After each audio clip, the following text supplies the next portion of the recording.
Селекторот на годинешниот 51-ви драмски аматерски фестивал на Македонија, Звездана Ангеловска, за учество на фестивалот ги одбра детските представи од село Вевчан и Струшко, од Основното училиште Гоце Делчев од Штип, драмското студио од Прилеп, како и драмската секција од Основното училиште Тодор Ангелевски од Битола.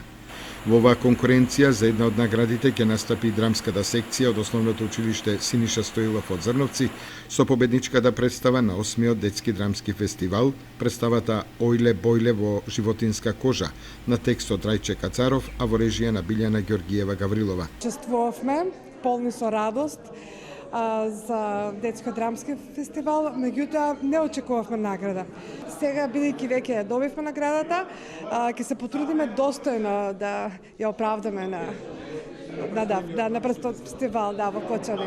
Ова е убав успех на драмските аматери од Основното училиште Синиша Стоилов од Зрновци, кои повтор пат ја освојуваат највисоката награда на детскиот драмски фестивал во Кочани и повтор пат ќе учествуваат на драмскиот аматерски фестивал во официјалната конкуренција за наградите.